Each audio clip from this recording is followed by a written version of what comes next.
Hey there, welcome to the Hot Slice, the weekly podcast brought to you by Pizza Today magazine. I'm your host, Jeremy White, editor-in-chief of Pizza Today, joined by none other than Miss Denise Greer, our esteemed executive editor. Why, Hey, Denise. hello, Jeremy. Hello. Denise, she's even speaking esteemedly. I am. And you know what? It is right now, let's say mid-September. And Yeah, man, we're getting ready for some really exciting times in the pizza industry. So I'm we are. jazzed. I'm jazzed. This is my favorite time of year in general, personally Yeah. speaking. Yeah.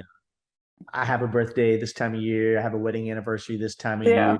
Um, there are things going on that so I'm a sports fanatic, and all the sports are Yeah. happening right now. So you have Major League Baseball playoffs, you have college basketball getting ready to start, you have college football, NFL. Yeah. So this time of year just really gets me going. But for the pizza industry, it's also a huge, massive, important time of year as well. Absolutely, it is. We've got National Pizza Month.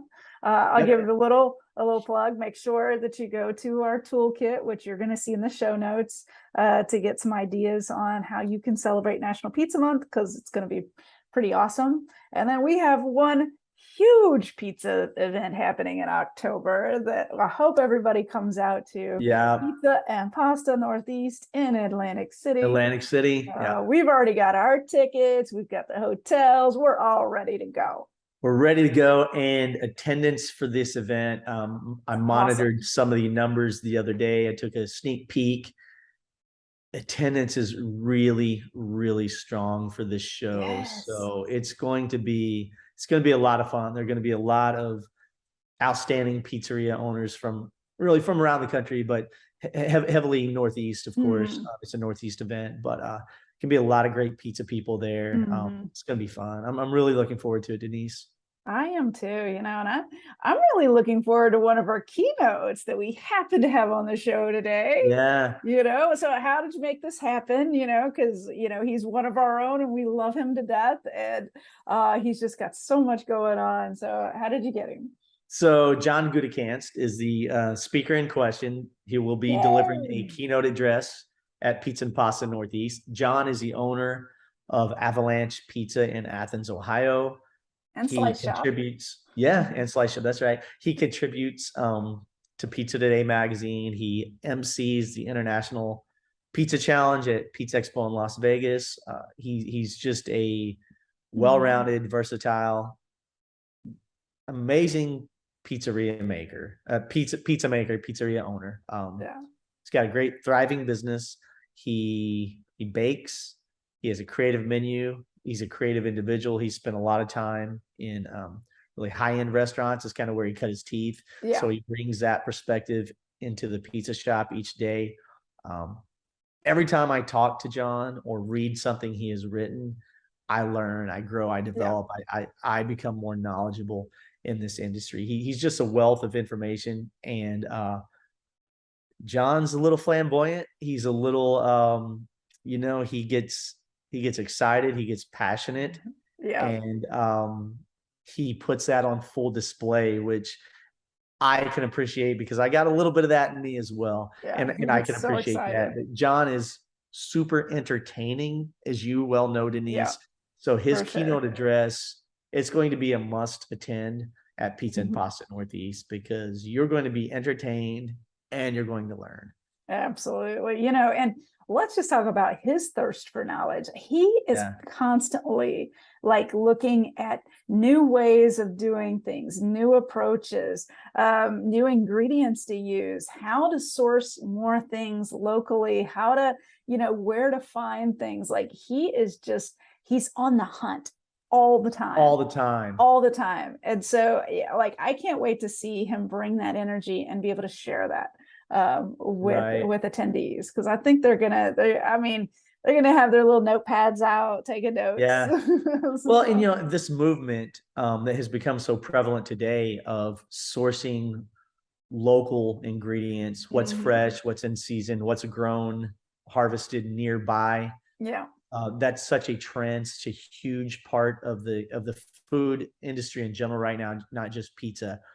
John really was at the forefront of that. I mean, a really long time ago, he was working with local Amish farmers in his community, who were growing spelt, which is an ancient grain, and he was utilizing that in his pizza crust and in his dough formula.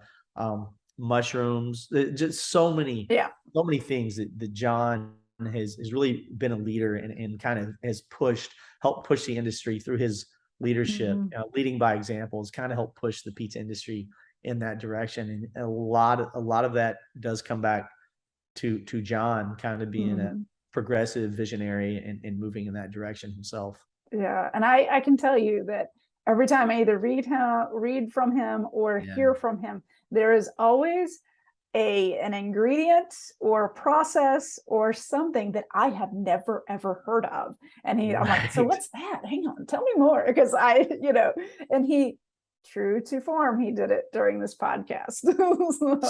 He's super creative. And also, look, Denise, you and I are writers and editors. We are professionals. This is how we make our living, and I don't brag. We're really good at what we do. Yeah. Having said that, I am jealous of John's, every time he submits an article to us, the headlines, the subheads as he introduces a new topic, the creativity is off the charts. And I have a feeling a lot of people who read the magazine think maybe as editors, you or I write those. Nope. I wish I did. I could be that. I am so jealous of his creativity and the things he comes up with. And I'm like, I wish I thought of that. John's brilliance is off the charts. He is a pun monster, man. He just he knows what he's doing. And I'm so jealous of his ability to do that. But I think we should just get him on the show, because get him in here. It's a longer podcast, so it's he's just sharing a lot of knowledge. So let's hop Ladies and gentlemen, John Gutekanst. Performance Food Service is proud to deliver high-quality products, innovative technology, and custom operational solutions to restaurants of all sizes across the country. The flagship division of Performance Food Group, with deep roots in the restaurant industry, Performance Food Service has been the exclusive distributor of the Roma family of brands for more than 65 years. This signature relationship has allowed Performance Food Service to become a leader in the pizza and Italian segment of food service nationwide. With extraordinary pizza cheese comes extraordinary rewards. Only Bacio Exceptional Italian Pizza Cheese offers the Gold Club Rewards program with monthly cash back on every cheese purchase. Members also receive funds twice a year to use in their exclusive marketing store. It's their way of saying grazie to customers. Schedule a demonstration at bacciocheese.com/hotslice and discover how rewarding Bacio Exceptional Italian Pizza Cheese can be. Pizza's your legacy. Build it with Bacio. Looking to grow your pizzeria or restaurant? Then you'll want to try the power of a cloud-based POS system. With Hunger Rush, you'll get everything you need. This fully integrated restaurant management system allows you to easily streamline operations, accelerate the delivery process, and grow your business through Hunger Rush 360 marketing. And it's so easy to use. Want AI-powered text ordering? It's built in. Need to track orders? No problem. Schedule a personalized demo at hungerrush.com today. John, you're so creative in the kitchen. I always, read your art, marvel as I read your articles at the creativity of some of the things you pull off. But before we get to some of the more complex stuff, I did want to talk to you about your baking. You're involved in your farmers market locally, where you sell loaves of bread that you bake on, I think, Fridays, right? Can you talk a little bit about that process and what got you into baking? Instead of just turning out pizzas all day long? Well, I think it was actually 2006. I went to our farmers market. It's named as the Audubon Society named us as one of the 10 best farmers markets in the country. Oh wow! And it's busy. It's cranking. There's some people there who making some. I've been to it. Smart ones are making really good farming bucks. Anyway, I saw this baker there, and I was like, wow, I could do that. Yeah. And that's kind of what I did. And I just started, and it's gotten to the point now since 2006 till now that I really, it takes up a lot of my week, but it's really great. I'm able to use a lot of local stuff. Yeah. We have a local mill, so I use local grains. I can experiment with lots of other stuff, and we sell out, and we're still selling out like a half an hour before it closes. Wow, that's So nice. And when you say sell out, how many loaves are we talking about? We counted once at about 450 pieces, What? 475 pieces of bread, flat. I hate the word flatbreads, breads. Now I'm really getting into the Roman style pizzas, the pizza biancos and stuff like that. And it's a lot of fun, but it's a real tough bake because I go in about 9:30 at night and bake till like 8, and then carry it all down there, and that's setting up a tent and getting everything health wise done, and then just selling it off with a couple people. And I've got my son actually prepping for me earlier in the night, which is really cool too. Yeah, what a hustle. Hey, what flowers are you? I know that you'd gotten some spelt, I think, from a local Amish farmer that you had played with. What other flowers are you utilizing? Well, now we're using red fife.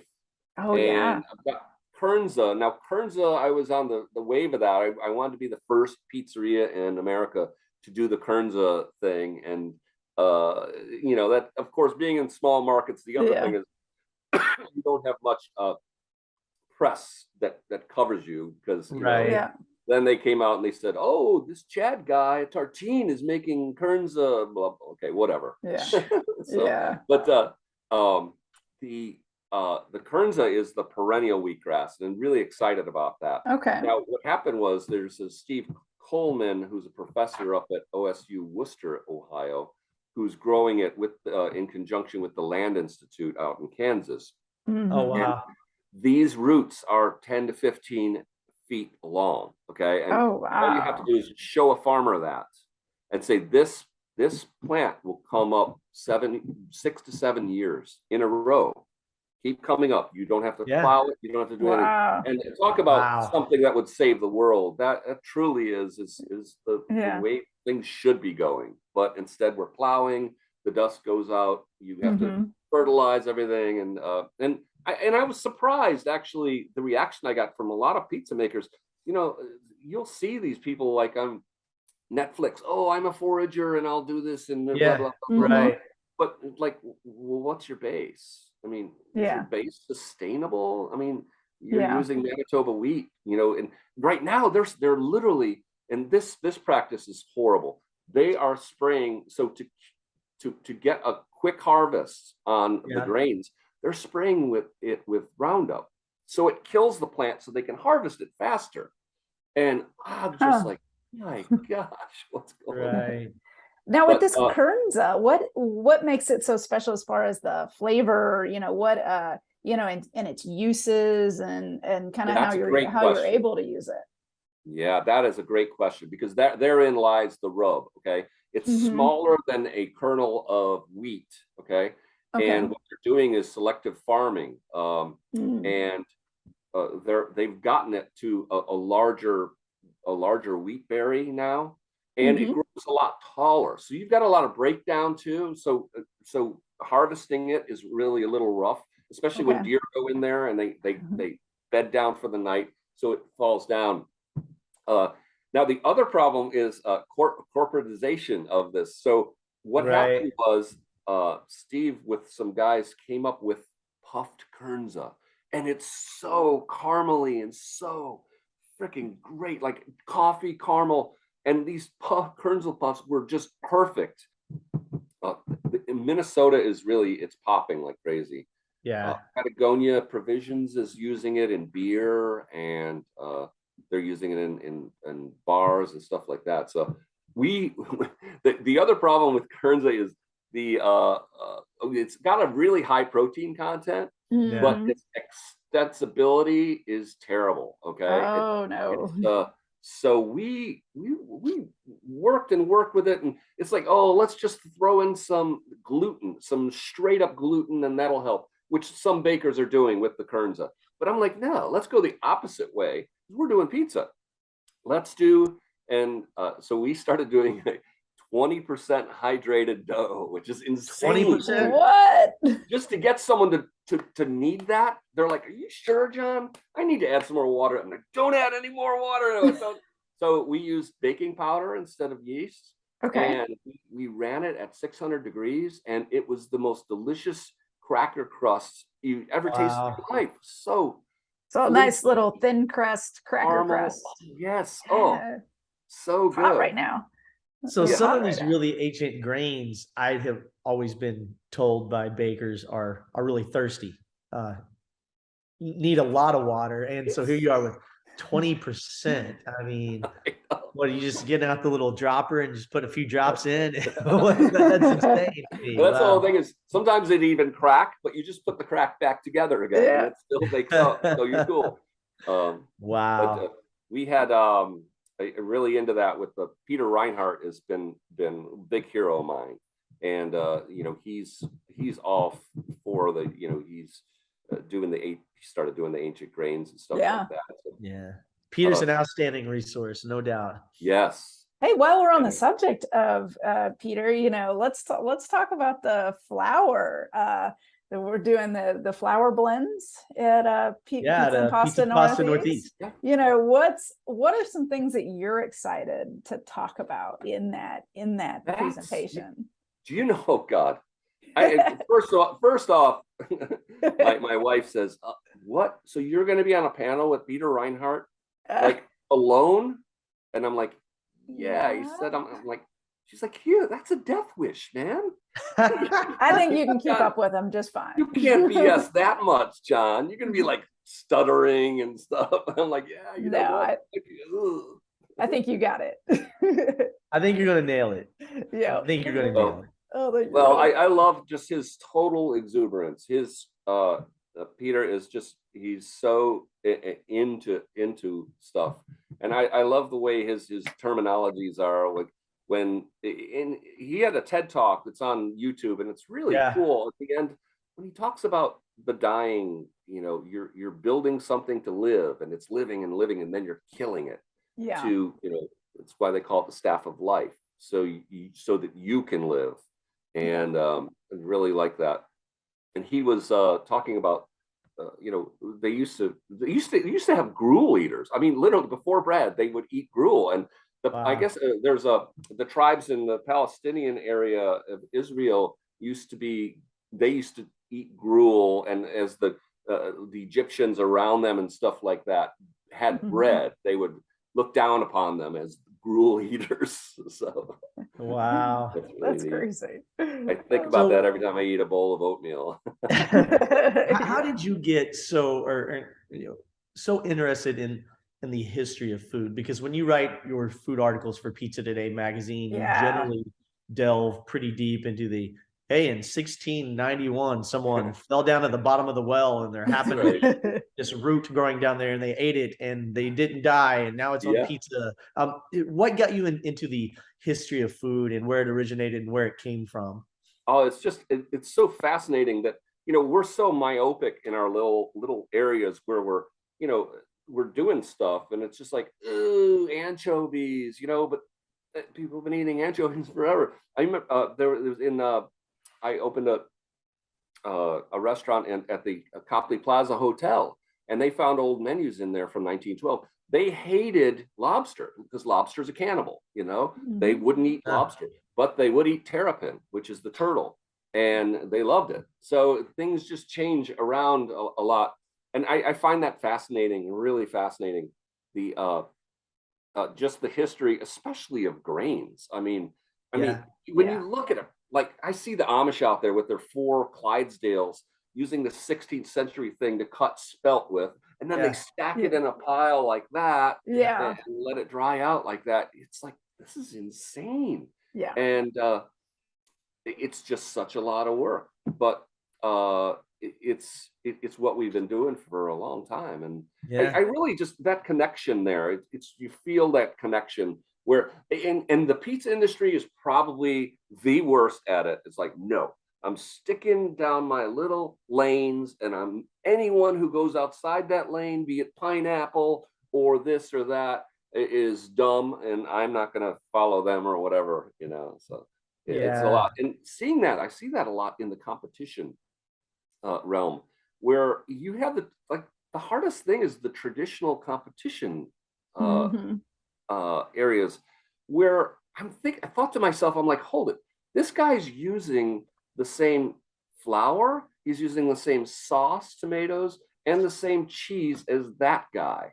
How are you ever distinguish yourself? Right. Yeah. Just tell them you made, mill your own flour, make your own cheese. I'm really into that now. You're making your own cheese? Yeah, I have a fig tree now, and I tried this before and it didn't turn out well. But you take a fig branch and it's milky, and it's a natural rennet. You've got to use a lot. I found out last time. Yeah. But wow. I'm gonna try to make some cheese with that. So oh wow, I'm making crescensua now, which is a combination of yogurt, cream, and milk, and you leave it out for 12 to 24 hours, and then you add a little bit of rennet in there, and it creates this beautiful cheese that they make pizza. Excuse me. There's a pizza in Genoa, Italy, that they make with that. And focaccia di Recco, they call it focaccia di Recco.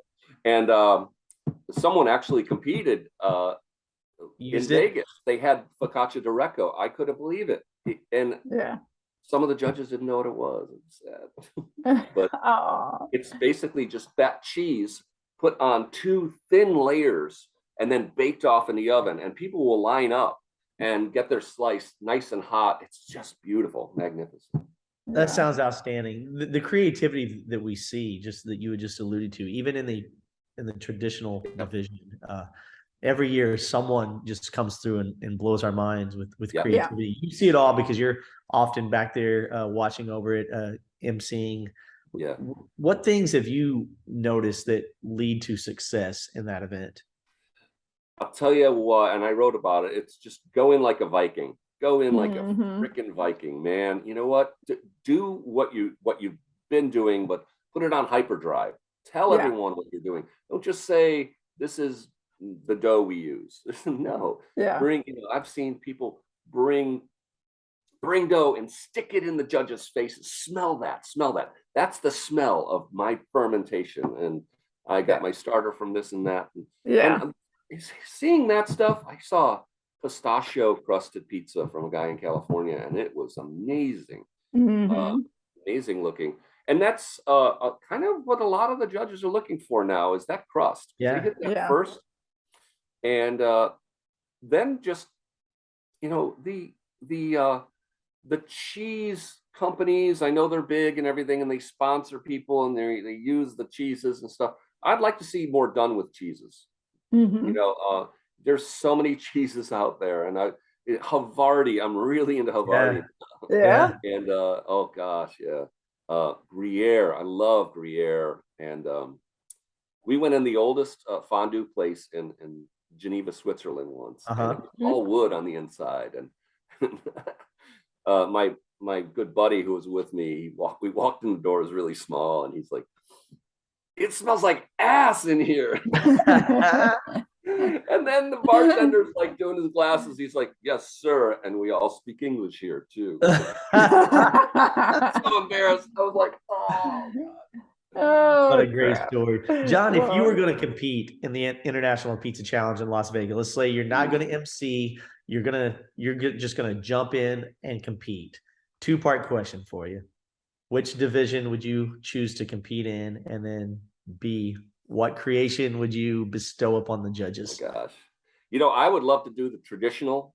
Yeah. And then do a whole wheat crust or a spelt crust or actually even a Kernza crust, something like that. And then just take all of just decompose everything. Just make a sauce out of the green peppers and make a, topping out of the tomatoes, smoked tomatoes. First, you can use tomato skins. Tomato skins are beautiful when you dehydrate them, and they're crispy and everything like that. And just like turn it all around on its head. And like Chris Tricarci, who's my managing partner, he comes and I'm like, how'd it go? He judges. He's in the back, tasting, and he's just like, it's just, I wish they'd just get off the same old stuff and shock us. That's what we're looking for. We're looking for something. Yeah. Oh, cool. Oh, it's like crap. Oh, sorry, but yeah. Those things are really exciting because there are actually people doing those, and they're using. I mean, for an example, we've had basil pesto since we opened. Okay, and we use this Armanino basil pesto, is really good.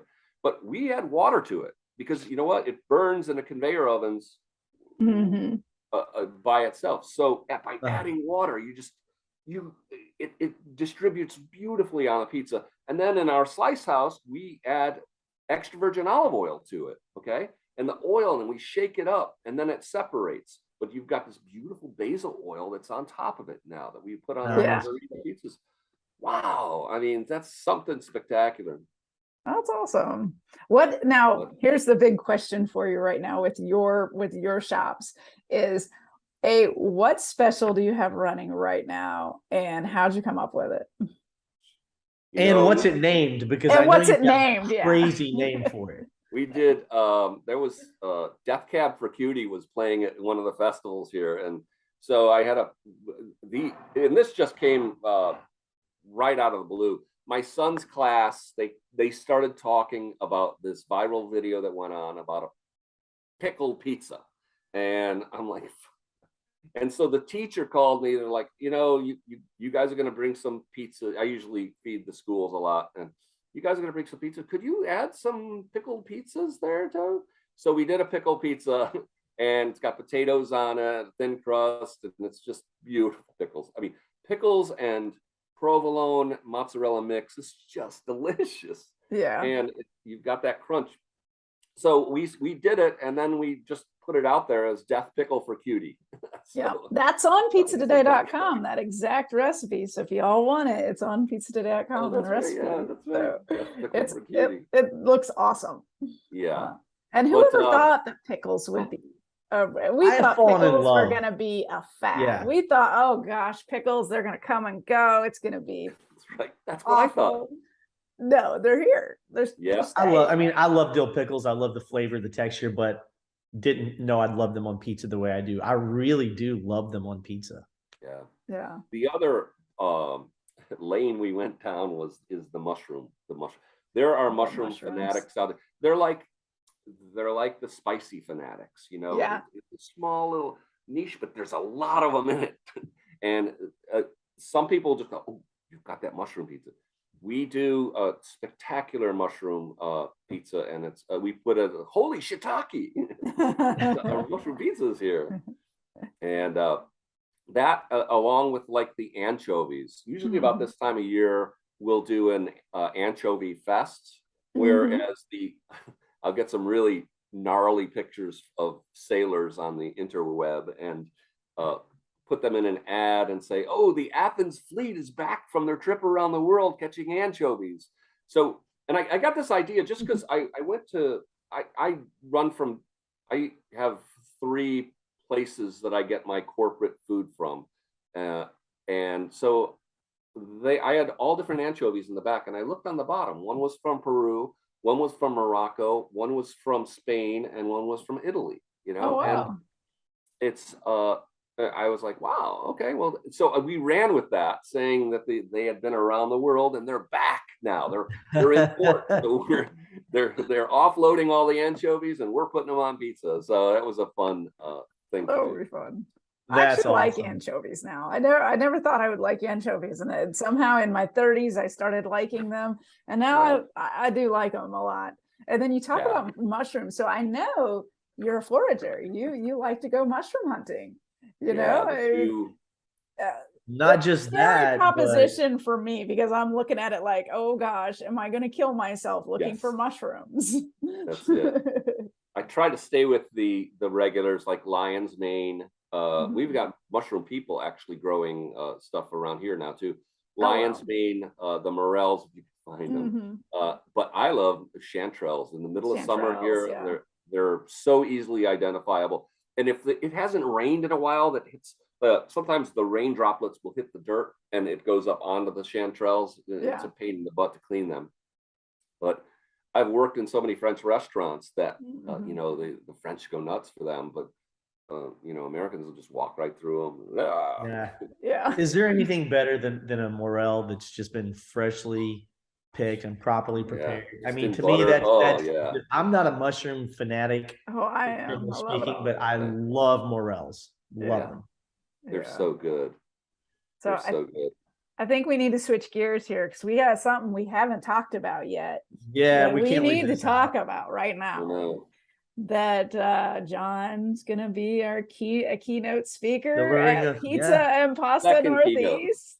Can we delivering the keynote? John's on the big stage with the bright lights. Main stage. Main stage. Now look, you talk in front of crowds all the time. You, like we talked about, you MC events at Vegas, so you do demos. You're not gonna be nervous. You're comfortable in the spotlight. But what are you gonna talk about, man? I don't know. You know, a keynote is special keynotes really are. You've got to give. You've got to just give everything, because if you're going to tell them what not to do and how great you are, I think that's just kind of like we're all great, you know, and everyone in this industry is great. I really want to get pronounced on the small guys. Okay, you can see all these great people in these great markets where people will pay, you know, $27 for a small pizza and stuff like that. And I've got several. We're on the precipice of several different markets here, and I say markets, I mean people. Okay, I have highly educated people. I've got hippies. I've got hipsters. And I've got country people, and you know, they're all together. And if you can get them to start trying things, and if they trust you, if you get their trust, that's the key. And where they know I can go to Avalanche and I can get this kimchi on a pizza with provolone cheese and stuff like that. Wow, you know, I just love that. You know. And so I like to ping on that. I like to be entertaining too. You're going to be entertaining. I have no doubt. No doubt about it. No doubt about it. I don't want to really go down the rabbit hole. I really enjoyed Chris Bianco's speaking. He's a very emotional guy. And he knows his stuff, and he's all about the local stuff, and so that's cool. I saw his thing on Netflix last night, and that was really cool. Really cool. So what a treasure to the industry that he has been, and that he continues to be. No doubt about it. And I have no doubt your story on Tony Gemignani was stellar. I remember I went with him to look at that store. And I'm like, this is a piece of shit. Everyone told me that. They're like, what? No. Oh my God, don't do it. Don't do it. How many restaurants have been here within the last year? 3? Oh, that's the kiss of death, man. But they're like, his realtor, I believe, said, don't, or his broker, someone said, don't go there. That's not a good spot. Yes. Tony's like, went across the street, street to different restaurants, and it was like, this is a dying place. This is dead. This is dead. This is dead. And the bums were really nice, though, in San Francisco. Really cool. You know, I think with you, because a lot of people know who you are, because you know you're already a leader in the industry, and so you know, bringing it down to, you know, letting them know that you've been there, and you know, you have gone through, you know, trials, and you continue to go through things, because you know, you're a pizzeria owner. It's never ending for you guys. So you know, I think, you know, in your case and in Tony's case, you know, letting people that are the small shop owners, you know, I think something like 85% of our market own only one small store. One pizzeria, so, you know, that, I mean, breaking it down to who they are, I think is going to be pretty vital.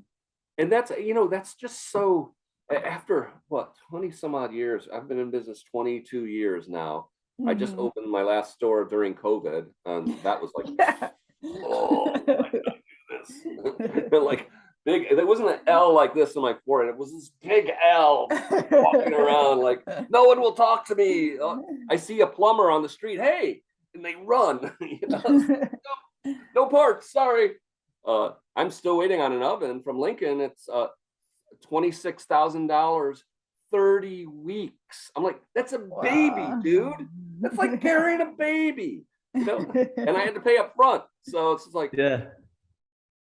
But the thing is, every time, and I mentioned this to my wife the other day, and I was like, 3:30 in the morning, I'm pissed off. I just burnt a batch of baguettes, and just like, and I'm cooking these pizzas, and then I look at the pizza, and I just say, my God, this is the best thing I've ever freaking done in my life. This is the culmination of doing the dough on Wednesday night, letting it ferment, knead it again, knead it twice, bringing it out, proofing, just getting all of these forged ingredients together. This is the best freaking, and then tasting it, and then just looking around, and there's no one there.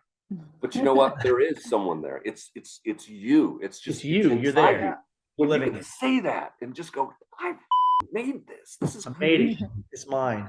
Oh, it's a process. I mean, do you feel like you have to become addicted, for lack of a better word? You have to fall in love with the process, because it is, even as creative as you are, John, and you're one of the most creative people I know in the kitchen, it's still repetitive. So if you don't love it's like, example I can translate. I enjoy lifting weights. I don't look like a power lifter, but I enjoy lifting weights, but it's repetitive. It's the same thing over and over again, but you kind of love the grind. You don't love the process, this industry is not for you.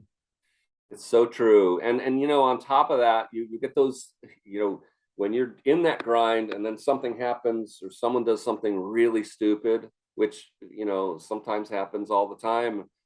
People don't have the same curvature of experience that you have.